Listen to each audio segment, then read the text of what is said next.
नई सृष्टि के इस कार्यक्रम में सभी दर्शकों का हृदय से स्वागत करते हुए हम लोग अनॉइंटिंग फॉर रिवाइवल के अगले हिस्से में जाकर देख रहे हैं कि किस प्रकार से पवित्र आत्मा आज, जबकि हम एक नई वाचा के अंतर्गत रहते हैं, जहाँ पर मंडली में पाए जाने वाले विश्वासियों के जीवन में पवित्र आत्मा के अभिषेक का अध्ययन तो बहुत ही गहरा है, लेकिन हम लोग मुख्यतः दो बातों के बारे में अध्ययन कर रहे हैं, जिसे हम लोग dual function of the holy spirit के नाम से समझ सकते हैं। यानी कि पवित्र आत्मा का दोहरा कार्य मंडली में पाए जाने वाले विश्वासियों के जीवन में।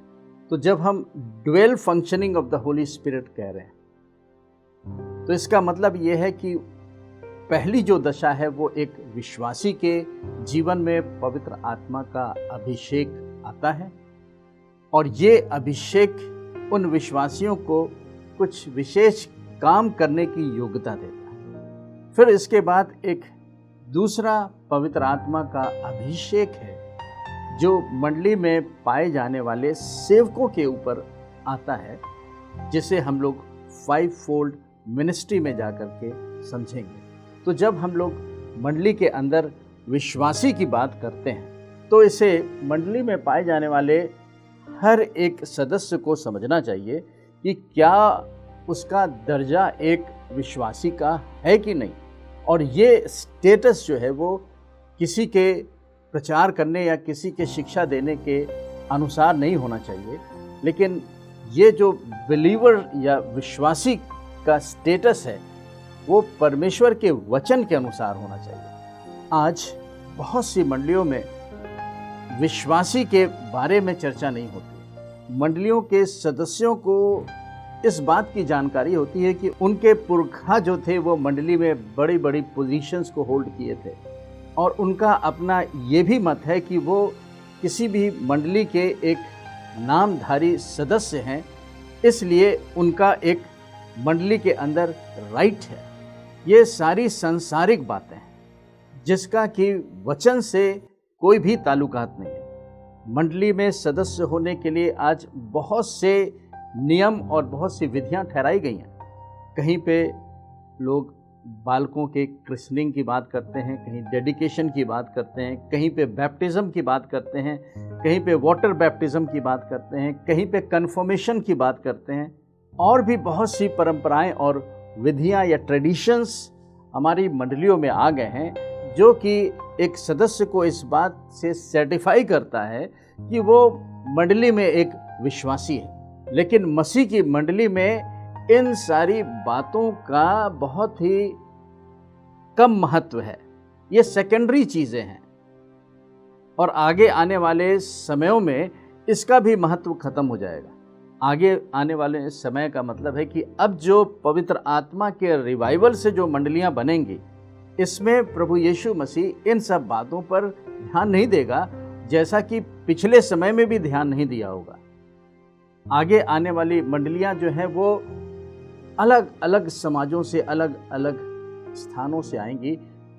केवल उनका ये विश्वास होना चाहिए कि वो प्रभु यीशु मसीह पर ये विश्वास करते हैं कि यीशु मसीह उनके पापों को अपने देह पे उठाकर क्रूस पे अपनी जान दी, वो मारे गए, गाड़े गए, और तीसरे दिन मुर्दों में से जी उठे।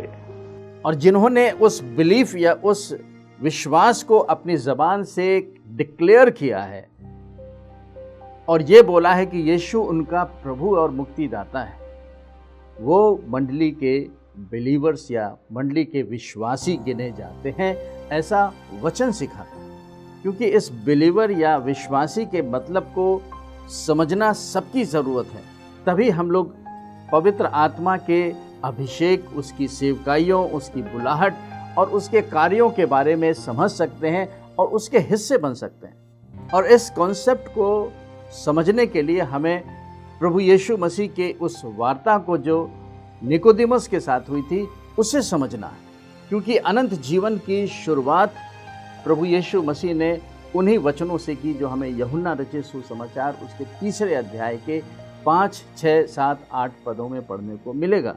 यीशु ने उत्तर दिया। यीशु की चर्चा जो है निकोदेमस से हो रही है।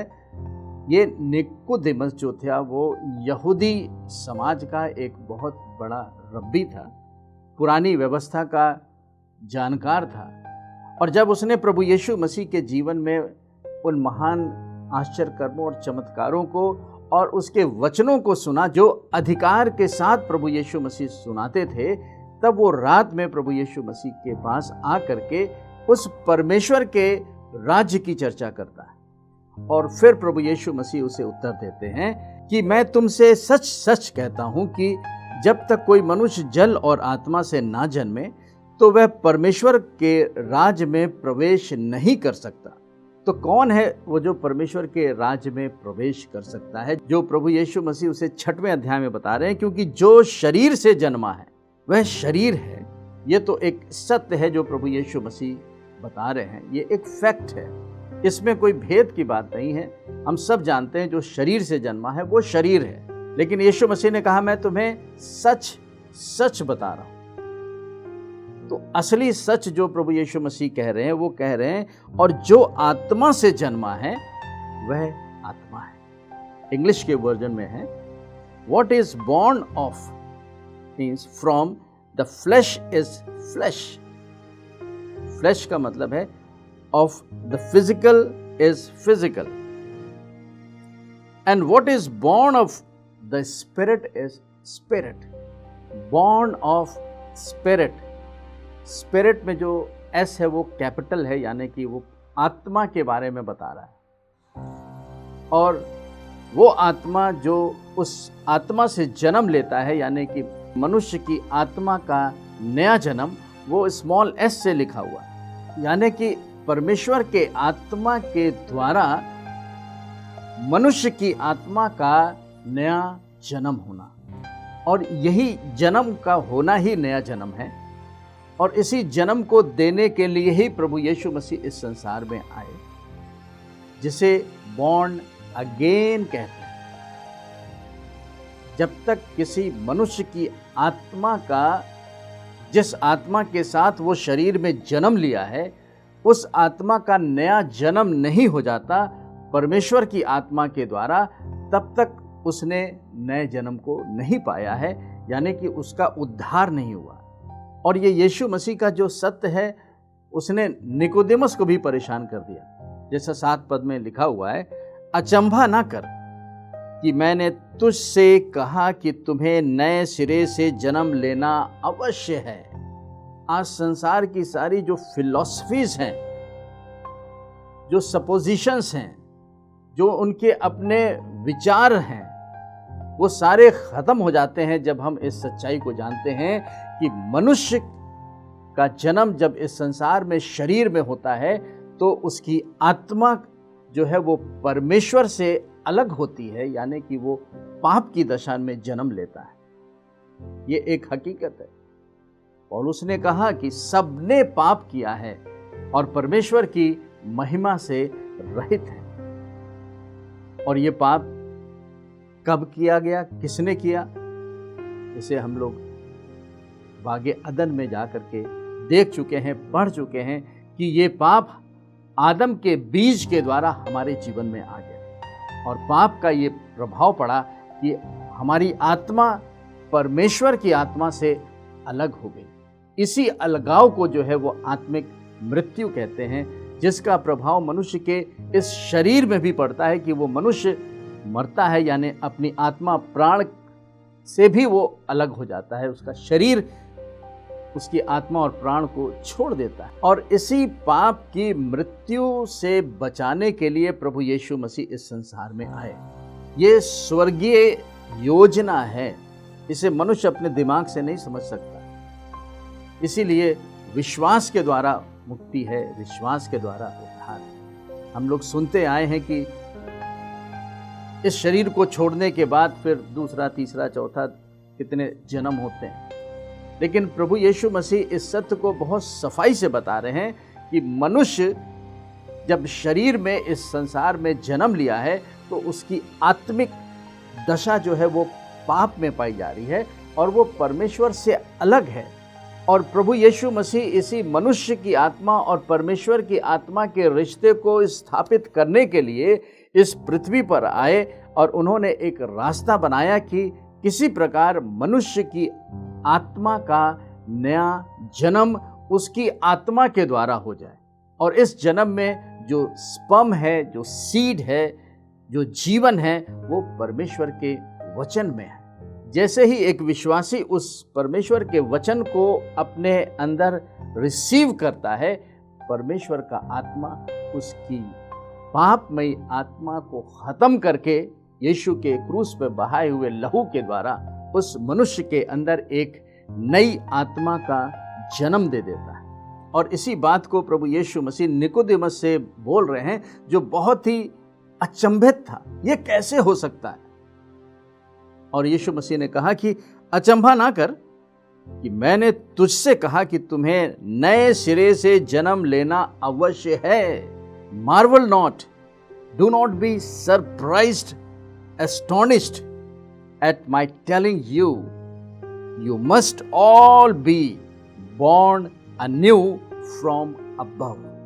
जब तक मंडली में बायोलॉजिकल जनरेशन पाए हुए सदस्य परमेश्वर की आत्मा के द्वारा नया जन्म नहीं पा लेते, तब तक वो मंडली में प्रभु यीशु मसीह के वचन के अनुसार एक विश्वासी नहीं है। मसीहत एक धर्म नहीं है, मसीहत एक जन्म है। और ये जन्म आत्मा का है, जो पवित्र आत्मा एक विश्वास करने वाले के आत्मा को पैदा करके उसे उद्धार देता है।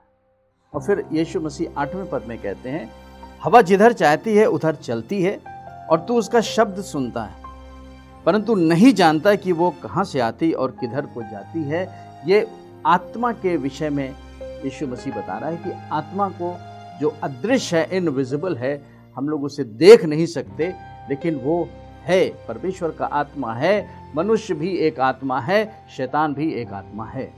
हम लोग एक आत्मिक संसार से इस भौतिक संसार में रहते हैं। और प्रभु यीशु मसीह इस स्पिरिट के बारे में बता रहा है कि जो कोई आत्मा से जन्मा है वो ऐसा ही होता है। तो इस बात की हम लोग इसलिए चर्चा करने लगे कि पवित्र आत्मा उसे अभिषेक देता है जिस व्यक्ति विशेष की आत्मा का नया जन्म हो गया, और ऐसे नए जन्म पाए हुए मनुष्य को एक विश्वासी कहा जाता है। और ये मनुष्य के अपने वश में नहीं है कि वो अपनी आत्मा का जन्म करा ले। इस जन्म को देने वाला पवित्र आत्मा है, जो प्रभु यीशु मसीह के क्रूस पर विश्वास और अपने अंगीकार को करने के द्वारा अपनी आत्मा को एक नए सृष्टि में जन्म को पा लेता है। इसीलिए लिखा है कि जो मसीह में है वो एक नई सृष्टि है। एक विश्वासी की आत्मा का जब नया जन्म होता है तो वो कंप्लीट होता है, वो निष्पाप होता है, निष्कलंक होता है, निर्दोष होता है, वो राइचियस होता है, वो धर्मी होता है, क्योंकि वो धर्मी आत्मा से जन्म पाता है।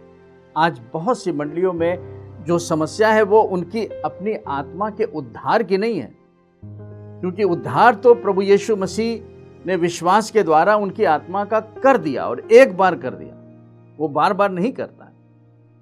लेकिन समस्या यह है कि मंडली में पाए जाने वाले विश्वासियों को परमेश्वर के वचन से अपने माइंड को, अपने सोल को नया बनाना है, जिससे कि उनका चाल चलन परमेश्वर के वचन के अनुसार सिद्ध हो सके। और इस सिद्धता का जो पैरामीटर है वो है प्रेम, और जब प्रेम में चलता है इंसान तभी वो पवित्र बनता है। तो आज हम लोग ने केवल इसी बात को जाना है कि विश्वासी को पवित्र आत्मा अभिषेक देता है। किस बात का अभिषेक देता है? जिस प्रकार से जब प्रभु यीशु मसीह के ऊपर पवित्र आत्मा आया तो उसने यीशु को अभिषेकित किया कि वो कुछ कामों को कर सके। इसी प्रकार से जब एक मनुष्य एक विश्वासी बन जाता है, यानी कि उसकी आत्मा का नया जन्म हो जाता है, तो उस नए जन्म पाई हुई आत्मा के साथ पवित्र आत्मा स्वयं आकर के रहता है, उसकी आत्मा में रहता है। और इसे हम लोग the holy spirit with in us करके समझते आए हैं। तो जब पवित्र आत्मा एक विश्वासी की आत्मा के अंदर रहता है तो उसकी आत्मा को वो अभिषेक भी देता है, और इस अभिषेक का एक मकसद होता है, और वो मकसद ये है कि वो विश्वासी मंडली में कुछ कामों को करे। जो 3 मुख्य कार्य एक विश्वासी के लिए हम लोग देखेंगे, और वो ये है कि हर एक विश्वासी सबसे पहले एक प्रीचर और एक टीचर है, और फिर हर एक विश्वासी एक याजक या एक प्रीस्ट है, और फिर तीसरा है कि हर एक विश्वासी इस परमेश्वर के राज्य को जो उसके अंदर आ गया है उस राज्य में फंक्शन करने के लिए वो उसका राजा भी है, क्योंकि प्रभु यीशु मसीह राजाओं का राजा है। तो जब एक मनुष्य परमेश्वर की आत्मा के द्वारा नई आत्मा का जन्म पा लेता है तो उस नए जन्म पाई हुई आत्मा के साथ पवित्र आत्मा रहता है, और उस पवित्र आत्मा का उस मनुष्य की आत्मा में रहने के बहुत से कारण हैं, जिनमें से कि एक कारण ये है कि पवित्र आत्मा उस विश्वासी को अभिषेक करता है कि वो कुछ कार्यों को मंडली के लिए और समाज के लिए करें। इससे पहले कि हम लोग बिलीवर्स में पाए जाने वाले अभिषेक की चर्चा करें, हम लोग 2 कुरिन्थियों उसके पहले अध्याय के कुछ एक पदों को पढ़ेंगे, और वहाँ पे हम लोग उस अभिषेक के बारे में देखेंगे जो हर एक विश्वासी की आत्मा में पाया जाता है। और इसके लिए हम लोग 2 कुरिन्थियों उसके पहले अध्याय के 21 और 22 पदों में जाके देखेंगे, जहाँ इस प्रकार लिखा हुआ है, और जो हमें तुम्हारे साथ मसीह में दृढ़ करता है, जिसने हमें अभिषेक किया वही परमेश्वर है। आगे 22 पद में लिखा है, जिसने हम पर छाप भी कर दी है और बयाने में आत्मा को हमारे मनों में दिया है। इंग्लिश के एम्पलीफाइड से भी पढ़ के हम लोग देखेंगे, but it is God who confirms and makes us steadfast and establishes us in joint fellowship with you in Christ and has consecrated and anointed us. इसका मतलब है enduing us with the gifts of the Holy Spirit. यहाँ पे संत पौलुस उस अभिषेक की बात कर रहे हैं जो पवित्र आत्मा के द्वारा हर एक विश्वासी के जीवन में दिया जाता है।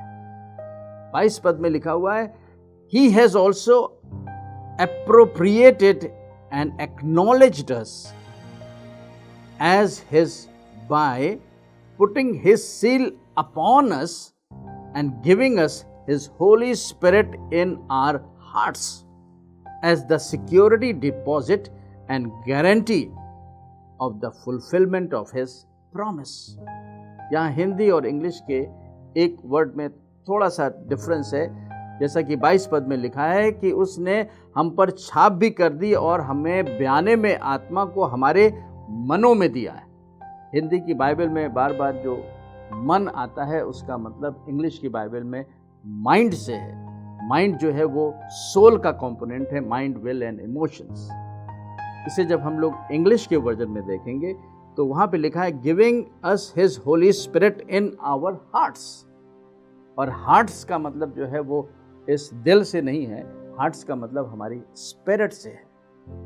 परमेश्वर आत्मा है, उसने हमें एक आत्मिक प्राणी बनाया है और इसी आत्मा में वो हमारी आत्मा के साथ रहता है और उसी आत्मा को वो अभिषेकित करता है कि हम मंडली में कुछ कामों को करें। और इसी विश्वासी में पाए जाने वाले अभिषेक को हम लोग 2 और पदों में देख लेंगे जो हमें पहला यूहन्ना और उसके पहले अध्याय के 20 और 27 पद में पढ़ने को मिलता है। 20 पद में यूहन्ना कहते हैं, और तुम्हारा तो उस पवित्र से अभिषेक हुआ है और तुम सब कुछ जानते हो। But you have been anointed by, you hold a sacred appointment you have been given an unction from the Holy One, and you all know the truth, or you know all things.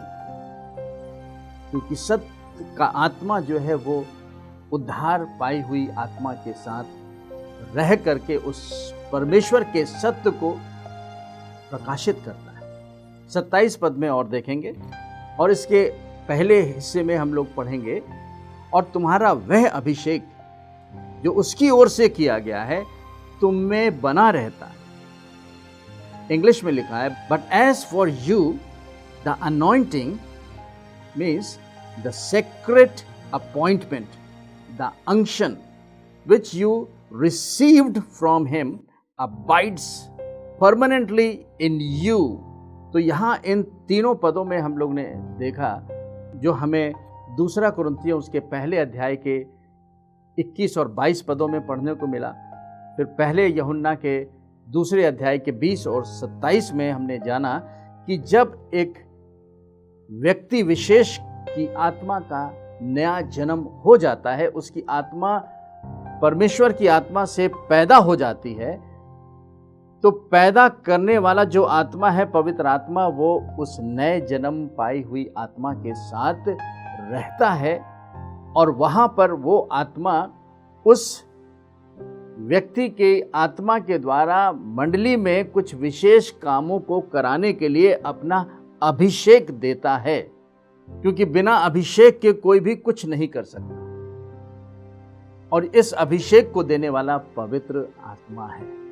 तो आज हम लोग इस बात को समझ लें कि अगर हम मंडली में अपने आप को विश्वासी कहते हैं, यदि हमने नया जन्म पा लिया है, तो परमेश्वर का आत्मा आपकी आत्मा के साथ रहता है और वो अभिषेक देता है, अनॉइंट किया है उसने कि आप मंडली में कुछ विशेष कामों को करें। और ये जो काम है वो सबसे पहले एक प्रीचर, एक टीचर का है, फिर एक याजकीय सेवकाई है, और उसके बाद उस परमेश्वर के राज्य में किस प्रकार से हम राज्य करें, इसके बारे में पवित्र आत्मा हम लोगों को अपने वचन से सिखाना चाहता है। तो यदि आज तक आपने उस पवित्र आत्मा के अभिषेक का इस्तेमाल नहीं किया है, तो प्रभु यीशु मसीह के नाम से वचन के द्वारा उस काम के लिए आप तैयार हो जाएं। हमारे जीवित और दयालु पिता परमेश्वर, हम धन्यवाद करते हैं कि तू हर हाल में हमारा परमेश्वर है और हर एक परिस्थितियों में तू छुड़ाने वाला है।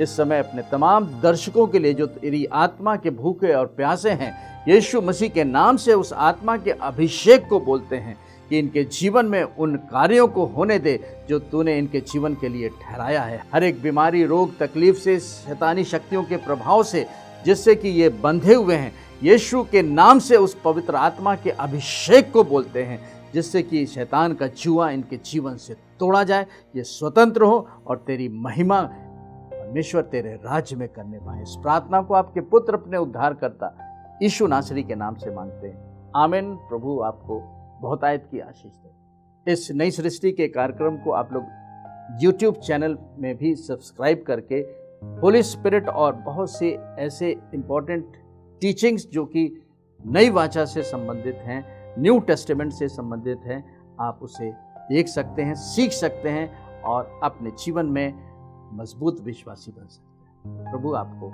आशीष दे।